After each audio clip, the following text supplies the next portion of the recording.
Off the Shelf. I'm your host, Yvonne Wolf. Today, our special guest is Glenview resident Julie Hanahan, and author of Let's Be Clear. Welcome, Julie. Thank you so much for having me. I appreciate it. So, Julie, can you tell us what motivated you to write this nonfiction book? Absolutely. I started out as a journalist, and I have worked in corporate communications for over 20 years. And over that time, I really have noticed that a lot of people don't understand the basic principles of making sure that they are firmly understood. So as I've thought about it over the years and my thinking has evolved, it really became, something that I very much wanted to do to get those principles out there and to help people better understand how they can improve their work lives. Well, the background in journalism from, let's say, is it Northwestern University? Correct. Yes, and that really helps you to write short deadlines, right? Yes. And write very clear, a short sentence, or concise and compressed, right? Right. And not everyone has that kind of training. Well, that's what I learned and how I realized that I had something to contribute, for sure.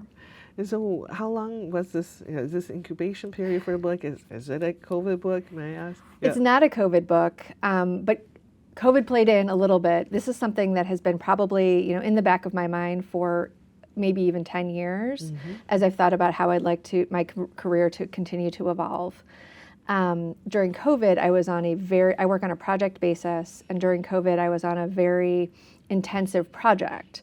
And one of the things that I was asked to do was to run a weekly meeting about the communications of the project, but also to help the members of the team learn about my approach to communication and how communication works. And their reception to those weekly meetings, it was a 7:30 a.m. Friday meeting, and it was well attended every single week, and I got great feedback, and people were really interested in what I had to say, which reinforced my idea that I had something to contribute to the larger conversation about communication, especially in the workplace. So how much needed it is to have some kind of training, discuss some of the pitfalls, and overcome our communication shortfalls. Right, and it's training that people don't get. You get training in your specific area of expertise, which of course is what you need, but communication is one of those gap areas. Definitely. So when we're talking about people, we're too involved in the technical know-how, but not in the communication soft skills. Right, and communication covers everything. That's so much true, so true. Now, so who has encouraged you to write this? I mean, other than your employer, I mean, that contract, right? That project really made you feel this is not just me. There's a world out there that needs us. Right. So the feedback I got from those team members was a big push. I also post on social media, both video and writing posts, and friends of mine would comment and have commented over the years that they enjoy reading those. And when I started saying that I was thinking about writing a book, then I got a lot of questions of I'd love to see that. How's it going? When's it coming out? Which really helped kind of continue to spur me along. Writing is a very lonely process. Oh, yes. But the more feedback I got from outside or questions I got encouraged me that, there would be at least a couple people who would want to read it if I put it out. And then finally my kids, they saw me writing it, and I couldn't imagine, they're teenagers, I couldn't imagine having them see me put all that effort into writing it, but then not completing the process and getting it out into the world. I was really worried about the message that would send. So that also helped spur me over the finish line too. So did you have a certain timeline that you were hoping to reach, or? Because that's what you're meaning, that it is hard for a lot of authors.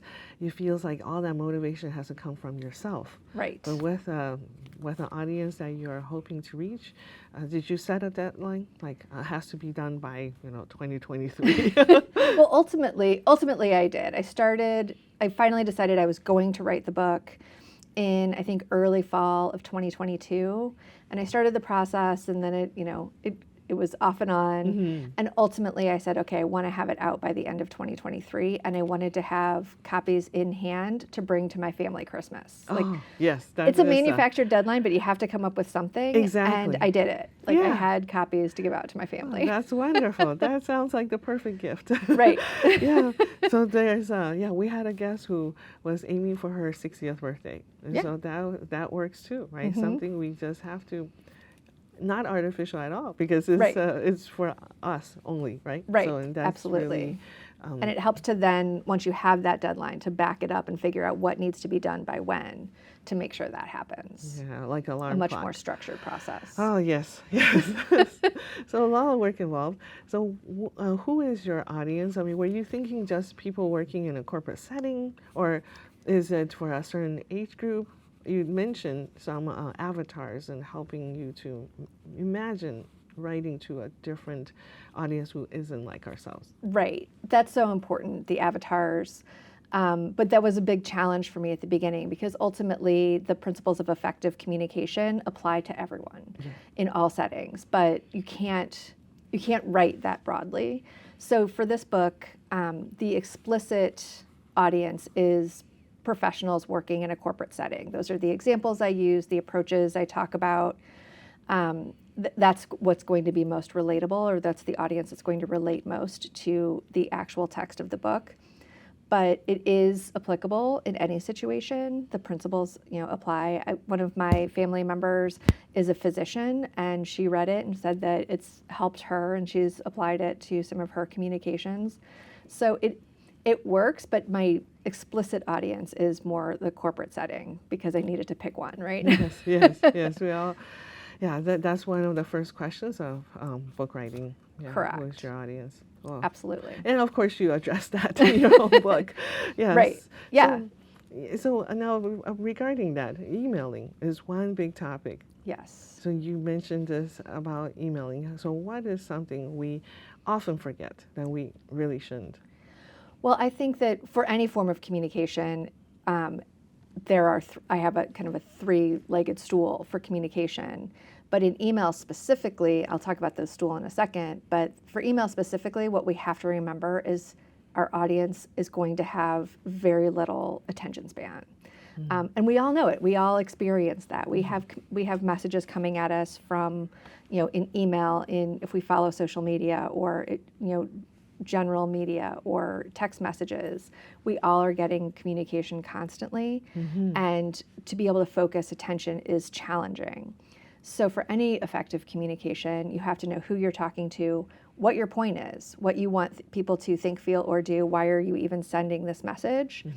And then from those, you figure out how to communicate your message and meet your goal with your specific audience as briefly as possible. So there's actually not just how they feel, that's one thing, like your purpose, but some action plan, right? So you want them to say, what do I do with this email? Right. Do you want me to fill out a form, click yes, approve, or say forward to someone else, right? Right. Especially in an email, the subject line and the very opening are really important. Like, why am I getting this message? What do you want me to do with it? Yeah, is it me? Is it my team? Or is it, it's funny? Right, exactly.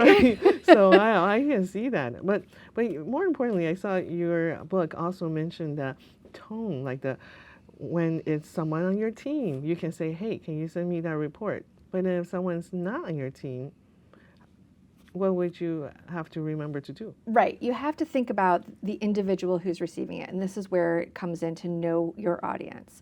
So if you're talking to somebody who's on your team, you can be extremely familiar. And then also they probably know exactly what you're talking about. The example I give in the book is like, hey, can you send me that report that Joe was talking about in the meeting this morning? You were in the meeting too, so you know exactly what I'm talking about. If I need to send an email to someone else, I need to say like, I'm Julie, I work for Joe. Yeah. This morning he was talking about this report and said that you might be able to give me a copy of it. We need it for this purpose. Could you please send it to me? So you need to provide the context, who you are, what you're going to do with it, why you're emailing them, et cetera, so that they can respond appropriately. That sounds like the rules of journalism, like who, what, right? Who, what, when, where, why. Exactly. Yes, and that's very useful. And, exactly. And it gets to the point, right? Mm-hmm. Then someone know what to do with your email. Right. Absolutely. And I have myself experienced this too. Now, if somebody doesn't respond to my email, it may be me who's not telling them what to do with that email. Right, and we all get frustrated with lack of response, or people, sometimes someone will answer your email and only answer one of the 3 questions that you asked. That's frustrating. Oh, yes. But one of the ideas that I try to stick to is that we can only control ourselves. So if you're not understanding what I'm saying, I need to rephrase. This is not a problem with you. I am not communicating well. And that's the only thing that we can control in order to make sure that we are effective and get our message through to the person who we need to talk to. That is a good point. And by re-evaluating ourselves, we are improving. Right. Improving in this communication skill. Right, absolutely. Yeah. Well, you mentioned also, hey, it's not a bad idea to pick up the phone, right? Because the endless emailing, sometimes, I might as well just call this person and get those answers. Yeah, if you go back and forth, I have a rule of 3. Mm-hmm. Going back and forth with someone, that can get very frustrating. Like, no, this is not what I'm saying. People don't understand, or they don't read tone, or they don't read, they're reading too quickly for whatever reason. If it's going back and forth and feeling frustrating, yes, pick up the phone. Often a 3 to 5 minute conversation can cut out hours of emailing back and forth and let everybody get on with their lives. So true. So true. That is, I guess, a skill or something that people don't think about anymore, or less about. I think a lot of people are shy away from using the telephone for whatever reason. I'm not going to psychoanalyze us, but it is something that I've heard a lot of people say they don't like to use the phone. They don't want to get phone calls. And I understand that, because it is easier to communicate. Like, I can send an email that you read whenever you have time. If I call you, I'm making you talk to me right away. So some people shy away from doing that or receiving messages that way. But sometimes it is the most effective way to communicate, is directly. Yes. Wow. So then, do you feel, okay, now I hear some kind of estimate that in a year or 2, we're looking at 75% of our workforce being millennial or younger. Is this something that is going to make your book even more relevant? or do you feel like this communication issue affects everyone? I think it affects everyone, and I think there are some ways in which the younger generations are much more effective at communicating than the older generations, who are maybe stuck in older ways. But then there are some ways that the older ways are the most effective. Like, if you shy away, like, it tends to be younger people who shy away from the phone. Yes. Sometimes that's most effective. But sometimes, a DM is the fastest way to get to somebody. Yeah. And ultimately it comes down to, again, knowing your audience, who you're talking to, and how they best receive a message. So in some ways, the younger generations are better at that. Yes, and I do believe you're right about some of the communication. Let's say I get somebody's phone call and they want to spell something, a person's name for me. I feel like, well, you should just email me that, right? Because I don't want to take down someone's spelling without when I'm not really concentrating. Right? So, there's so much going on at the same time now. It's very typical to be multitasking. For sure. And sometimes an email is the best way to communicate something, because then people can refer back to it. You can keep it in, file it, or keep it in your inbox, depending on how you manage your email. But you can refer back as to, compared to a regular, like a phone call or a conversation where you have to remember what the person said. So it all just depends on what the message is, who it's for, and what the purpose is. Now, can we talk about your cover? Did you choose that yourself, or do you have a graphic artist who helped you? I worked with a graphic designer for sure. I am a writer and communicator. I am not a visual person in any way, but I did have an idea about it. The idea of going from the LETs is kind of blurry to the clear is sharp. That was an idea that I had that he then took and ran with. Oh, I see. Well, it looks very effective Thank for the you. purpose. Um, what was one difficulty you had with a book that you didn't anticipate? Well, as a person who has written for a living and written my entire life, I was like, oh, Yeah, I'll be able to write that. I think. But what I realized is that as a journalist and also even in corporate communications, I write short form. And most of the time, my process has just been to really think through what it is that I want to communicate. And I kind of organize it even within my own head. And then my first draft is pretty good. Like, we always need to revise. But it's pretty close to what I want to say. With a book, even like trying to figure out how I wanted to organize it, what order things should go in, all of that, I couldn't conceptualize it all at one time. It's a relatively short book, Right. but even that's the longest, it's long form. Yes, it is. So ultimately, I had to do what many writers' process is anyway, which is just to start writing and then figure it out along the way and understand that my first draft was humbling to read. So that was the most surprising to me, I think. And did you have to decide on the length? Did you say to yourself, it cannot be more than 150 pages? I mean, you just told yourself you're going to aim for that. Yeah, I was definitely targeting about 125 to 150 pages. I wanted it to be conversational. I wanted it to be accessible. I didn't want it to feel like a textbook. I wanted it to be usable and something that is short and a quick read and easy to digest was absolutely what I was going for. Did you hire any kind of editors or someone to copy edit for you when you are very good at copywriting, right? Because Right. we need another pair of eyes, perhaps. Right. I didn't hire anyone. I did have some beta readers who were friends of mine and other contacts that I had who read through it. Some people did catch a couple things here and there, but I also spent a lot. One thing that I did do, and I also think I recommend in the book, is as I went through it, I read it aloud. I read the whole thing out loud, which it's amazing what you can catch, even in your own writing when you read it aloud, because your brain will skip over it if it knows what it's supposed to say. Right. But if your mouth has to say it out loud, it will notice when you like skip a word or when something doesn't make sense or a sentence is too long, like all of those types of things. So that's a big tip. Reading out loud is a big help. That is something new I haven't heard really, because reading out loud, you can find out run-on sentences. Right. Yeah. If you have to take another breath in the middle of a sentence, it's too long. Yes. Wow. Very good. So you mentioned a little bit about your feedback, the feedback you receive from your family member, but anyone else, any kind of feedback from readership, perhaps on social media? Yeah. Well, one of the biggest compliments I felt that I received was from a friend of mine who picked it up and she texted me while she was reading it. She's like, I'm sitting at a coffee shop reading this right now, and I can hear you talking to me. Oh. And that was a great compliment because that's exactly what I was going for. I was going for a conversational tone that sounds like me. And for someone who's known me for over a decade to say, this sounds like you, was fantastic because that's what I wanted. Yeah, and that's not easy to do. That is part of effective writing technique. Right. Yeah. Right. So let me see. We talked a little bit about social media.